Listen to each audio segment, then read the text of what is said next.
உட்காருங்க. நன்றி sir. Ticket ticket ticket எனக்கு ஒரு டிக்கெட்டு. அடுத்த ஸ்டாப்பிங்கில் செக்கிங் வராங்க, எல்லாரும் டிக்கெட் வாங்கிடுங்க. செக்கிங் வராங்களா? செக்கிங் வரவங்களுக்கு நான் எதுக்கு சார் டிக்கெட் வாங்க? அவங்களுக்கு எடுக்க சொல்லலைங்க, உங்களுக்கு அவங்களுக்கு டிக்கெட் எடுத்துருங்கன்னு சொன்னேன். நான் தான் டிக்கெட் வாங்கிட்டேன்ல, வாங்கினதே திருப்பி திருப்பி வாங்க முடியுமா? ஆனால் கணக்கு டேலி ஆகலையா? நானும் 2-3 தடவை எண்ணி பார்த்துட்டேன். மொத்தம் 60 பேர் பஸ்ஸில் இருக்கோம், ஆனால் 58 பேர் தான் டிக்கெட் வாங்கியிருக்கேன்.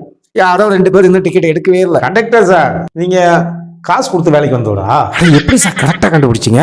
ஆமாம், இதை கண்டுபிடிக்க அமலாக்கத்துறையிலேருந்து வருவான். பஸ்ஸில் மொத்தம் 58 பேர் தான் இருக்காங்க. உங்களையும் டிரைவரையும் சேர்த்து இல்லை 60 பேர் கணக்கு சொல்கிறீங்க. இதுலேருந்தே தெரியலையா உங்க லட்சணம்? ஆமாம்ல.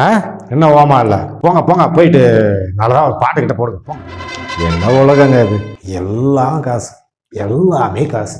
10 காசை சம்பாதிக்கிறது நாம படுற பாடு. ஏன் சார், ஏன் ஒரு மாதிரி ரொம்ப விரக்தியாக பேசுகிறீங்க? ஆமாம் சார், உலகமே காசுக்காக தானே நடிக்கிட்டு தெரியுது. நடிகர் தனுஷ் ஒரு 3 செகண்ட் வீடியோவுக்காக 10 கோடி கேட்டு பிரச்சனை பண்ணிருக்காப்புல. பாவம் அந்த நயன்தாரா. சார், நயன்தாரா ஒன்றும் நெட்ஃப்ளிக்ஸ் கம்பெனிக்கு பொது தொண்டு பண்ணுறதுக்காக கான்ட்ராக்ட் கொடுக்கல. அதுவும் கோடி கோடியாக பணம் தான். ஓ, 5க்கும் 10க்கும் விளாடுறோம், அவங்க எல்லாம் கோடியில் டீல் பண்ணுறாங்க. மனசை விட்டுறாதீங்க சார், பாட்டை கேளுங்க, ரஜினி பாட்டு.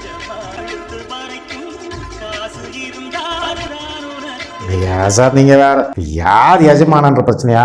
எனக்கு அதுவே எஜமானம் தான் இருந்துட்டு போட்டோம். கழுத்து வரைக்கும் காசு கொடுங்க. ஏதோ வைரமுத்து எழுதிட்டாரு, ரஜினி அதுக்கு வாய வச்சுட்டு போயிட்டாங்க. உங்க 2 பேருமே ஏழை கிடையாது. இதெல்லாம் கேட்டுட்டு ஃபயர் விடுறோம் பாருங்க, நாம தான். சார் கொஞ்சம் தலங்க. பாஷா படத்து வசனம் ஞாபகம் இருக்குல்ல? நல்லவங்களை ஆண்டவன் சோதிப்பான், ஆனால் கைவிட மாட்டான். கெட்டவங்களுக்கு ஆண்டவன் நிறைய கொடுப்பான், ஆனால் கைவிட்டுருவான். ஏன் சார் இன்னுமா அதை சொல்லிட்டு இருக்கீங்க?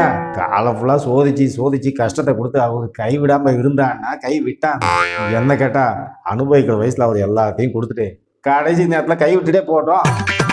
நானும் தான் சார் உருகி உருகி உருகி சாமி கும்பிட்றேன், ஒன்றும் முடியல. இது இந்த இப்போ கொஞ்ச நேரத்துக்கு முன்னாடி உங்கள் கைக்கே நீங்கள் முத்தம் கொடுத்துட்டீங்களா? அதுவா? பஸ்ஸில் போகும்போது அப்படி அப்படி பார்த்து தான் கும்பிட முடியும்.